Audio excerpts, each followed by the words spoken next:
SDRF के द्वारा civil defence mock drill आपदा तैयारियों, आपातकालीन प्रतिक्रिया क्षमताओं और एक उत्तेजित बहु एजेंसी व्यायाम के माध्यम से सामुदायिक लचीलापन बढ़ाने के उद्देश्य से लगभग 300 लोग इस ड्रिल एससीआर पूंछ मोहम्मद सईद डिसप मुख्यालय पूर्व एमएलसी जहांगीर मीर को देखने के लिए खेल स्टेडियम में एकत्र हुए। सुचारू रूप से और शांति से समाप्त हुआ। ब्यूरो चीफ राजेश कुमार पूंछ।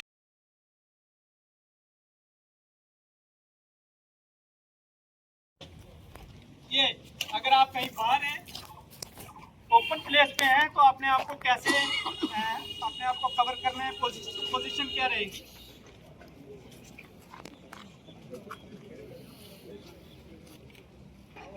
ये हो गया प्रोटेक्ट योर बॉडी, अपने जिस्म को कैसे बचाना है। सबसे पहले वहाँ पर ट्राई किया जाएगा,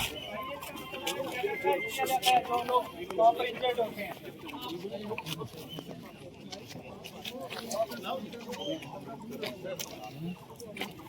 इस बंदे को सबसे ज्यादा जो खतरनाक इंजरी है, ज्यादा जख्मी हुआ, उसको रेड रिबन जो है वो ट्रैक किया जाएगा। तो उससे कम है उसका ग्रीन, और जो रेड है उसको रेड जो रिबन है वो टैग किया जाएगा। क्योंकि अगली ब्लैक, क्योंकि टैग सिस्टम करने का मतलब ये है कि एक बंदा टैग कर रहा है, उसके बाद फर्स्ट एड पार्टी आ रही है, वो सबसे पहले उस आदमी को मैं इसका खून रोक रहा हूँ, एक्सेस ब्लीडिंग हो रही है, तो मेरा खून रोकना बेकार है। क्यों? बंदे का एयरवे ब्लॉक हो गया है, वो सांस नहीं ले रहा, तो उसका हार्ट काम करना बंद कर देगा। तो इसलिए सबसे पहले क्या करना है, बंदे का एयरवे देखना है। ए पे आना है, हैंड को टिल्ट किया है, चिन को लिफ्ट किया है, आप मुंह को खोल देना है। बंदा इसका एयरवे ओपन हो गया, अब देखना है बंदा सांस ले रहा है कि नहीं। एलएलएफ मेथड से देखना है। खून हम रोक रहे हैं, बंदे का एयरवे ब्लॉक हो गया तो खून रोकना बेकार है। सबसे पहले उसका हाथ काम करना चाहिए। एयरेशन रेडियल पास बाजू के दोनों तरफ होती है इंसान के। आप वहां पर 2 उंगलियां रख के पेशेंट की इमीडिएट इस बंदे को हार्ट सरफेस पे मैट्रेस वगैरह नीचे नहीं होना चाहिए। एक एक्सरसाइज रहा है जिसमें हमें ऑपरेशन शील्ड के नाम से डिस्ट्रिक्ट डिजास्टर मैनेजमेंट अथॉरिटी की तरफ से बहुत सारे हमारे स्टेक होल्डर, जिसमें हमसे हमारे एनएसएस के वॉलंटियर्स, एनसीसी के वॉलंटियर्स, हमारी एसडीआरएफ की टीम्स, हमारे रिटायर्ड लोग जो हमारे जिनको हम वेटरन्स कहेंगे, और हमारे एसडीआरएफ के वार्डन्स, जितने भी लोगों का, हमारे पुलिस, मेडिकल, पैरामेडिकल्स, रेवेन्यू, ये सारे लोगों ने इकट्ठे होके एक दूसरे को ये इंफॉर्मेशन शेयरिंग का एक तरीका था, और एक दूसरे के साथ जो है एक एक्सरसाइज मॉक ड्रिल किया है। तो क्या लगता है कि ये एक कैपेसिटी बिल्डिंग का तरीकाकार है कि हम जो मेरे पास एक स्किल है, लाइफ सेविंग स्किल अगर मेरे पास है, तो मैं दूसरे को बताऊं। तो आपके माध्यम से मैं सभी से रिक्वेस्ट करूंगा कि ये स्किल जो है, अगर आप इंटरनेट का ज़माना है, तो जितना ज़्यादा हम अपने आप को स्किल्ड करेंगे, अपने बच्चों को स्किल्ड करेंगे, तो आपातकालीन स्थिति में, चाहे वो कोई भी हो, फॉरेस्ट फायर हो, फ्लड हो, अर्थक्वेक हो, या एनिमी एक्शन हो, कुछ भी हो, तो उसमें हम जो है मैक्सिमम लाइफ सेव की जा सकती है। मेरा नाम कैडेट अदनान शेख है और मैं एसकेसी जीडीसी पुंछ से बिलोंग कर रहा हूँ। आज यहाँ पे जो मॉक ड्रिल हुई है, ये लोगों को अवेयर करवाया गया है, लोगों को एजुकेट करवाया गया है कि वॉर लाइक सिचुएशन में हमें किस तरह से मैनेज करना है। सबसे पहले तो हमें एसडीआरएफ की टीम होगी, सिविल डिफेंस हो गया, और पुलिस की तरफ से ये गाइडलाइन दी गई है कि ऐसी किसी भी सिचुएशन में हमें पैनिक नहीं करना है। और जैसे कि यहाँ बताया गया, जो 18 जाने पुंछ के अंदर गई हैं, वो ना कि शेल की वजह से गई हैं, बट वो स्प्लिंटर की वजह से गई है। हम यहाँ पे जो लोग थे वो अवेयर नहीं थे इस चीज को लेकर कि किस तरह से उस जो शेल है उसको मैनेज करना है। यहाँ पे जैसे एक जगह पे शेल पड़ रहा था, लोग बाहर गए और उस चीज को देखा, और वहां पे जाके जैसे शेल को देखा, जिसकी वजह से उनकी जानें गई हैं। और मैं इस मॉक ड्रिल के जो मीडिया के माध्यम से लोगों के अंदर अवेयरनेस फैलाना चाहूंगा, और ये बताना चाहूंगा कि पैनिक की सिचुएशन नहीं है। जो हम पूंछ के लोग हैं, जो बॉर्डर लाइन पे खड़े हैं, उनका फर्ज बनता है इस चीज को ज्वाइन करना, लोगों को अवेयर करना और एजुकेट करना, और ज्यादा से ज्यादा इस चीज को लोगों तक पहुंचाना। सर आपका नाम? मैं जहांगीर मीर हूँ।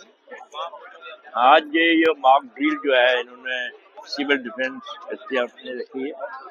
इसमें तमाम जितने भी यूथ हैं, एनसीसी के, नेहरू युवा केंद्र के, एक्स सर्विसमैन वगैरह, उनको अवेयर किया गया कि कैसे जो है शेलिंग के दौरान कैसे हमने अपने आप को बचाना है, कैसे शेल आता है। तो उस हिसाब से इन लोगों को, यूथ को इन्होंने अवेयर किया, और ये ऐसे ड्रिल करके कि अगर ऊपर फंस जाए तो उसको नीचे कैसे लाना है, अगर कोई इंजरी हो तो उसको कैसे बचाना है।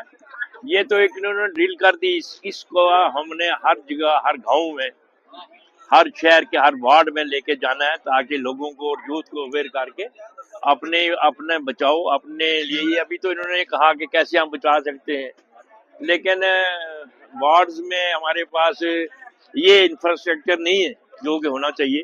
उसकी हम कोशिश करेंगे कि हर वार्ड, हर उस जहाँ भी स्कूल्स हैं या कोई और दूसरी चीजें हैं, उस तक हम ये सारी चीजें पहुंचाएं और उनको भी ट्रेनिंग दें। के दौरान अगर बीच में ब्रेक करके सायरन बज रहा है तो इट मीन्स के एयर रेड्स होने वाली है, खतरा है, डेंजर है। तो उस समय क्या करना है, आपने सेफ रूम तलाश करना है, हाइड करना है, अपने आप को छुपाना है। एक लड़के को इधर आ जाओ, एक आपको कैसे हमने हाइड करना है, अपने आप को ओपन ग्राउंड में कैसे सेव करना है, वो आपको डेमो करके बताएंगे। एक तो अपना जो अपनी पोजीशन है वो ऐसे रखनी है, प्राउन पोजीशन बोलते हैं इसको। कान जो है वो बंद करके रखने हैं, क्योंकि जो धमाका होता है शेल की वजह से, उससे हमारे कान के जो हम नहीं सुन पाएंगे, इसलिए कान को छुपा सकते हैं, जमीन के रंग से अपने आप को मिला सकते हैं।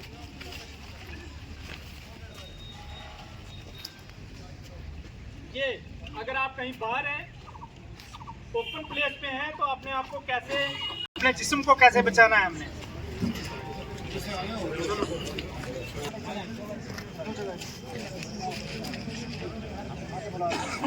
किया जाएगा तो सबसे ज्यादा जो खतरनाक इंजरी है, ज्यादा जख्मी हुआ, उसको रेड रिबन जो है वो टैग किया जाएगा। रेड जो रिबन है वो टैग किया जाएगा, क्योंकि अगली सॉरी फर्स्ट एड पार्टी आ रही है, ट्राई एज कहते हैं इसको। किस तरीके से इमीडिएट इन लोगों को शिफ्ट करना है हॉस्पिटल के लिए।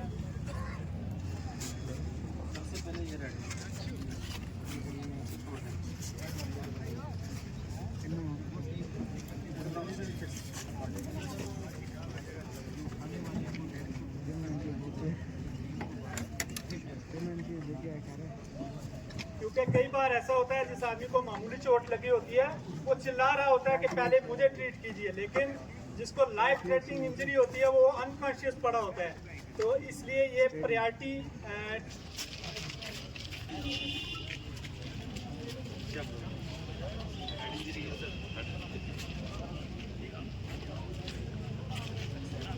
इसको इजीली हम रेस्क्यू कर सकते हैं, एक स्ट्रेचर की ज़रूरत नहीं यहाँ पड़ेगी।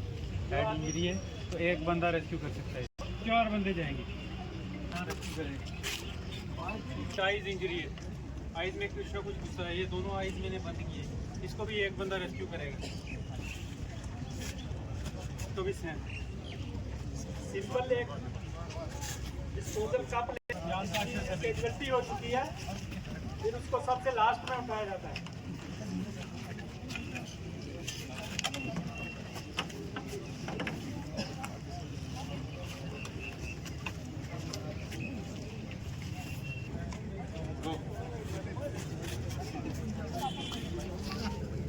होता तो उस मल्टी स्टोरी बिल्डिंग से कैसे इंजर्ड लोगों को एवैक्यूएट करना है, निकालना है, वो हम आपको डेमो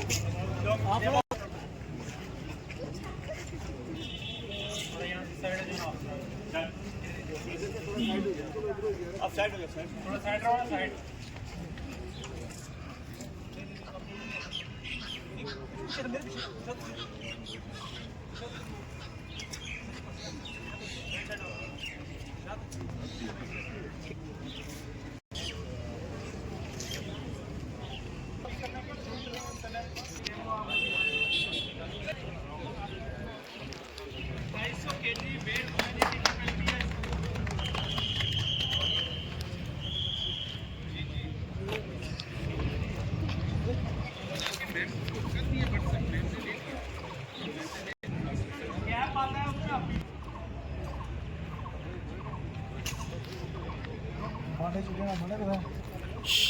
बच्चे को एक रेस्क्यू कैसे एक लोग की मदद से मल्टी स्टोरी बिल्डिंग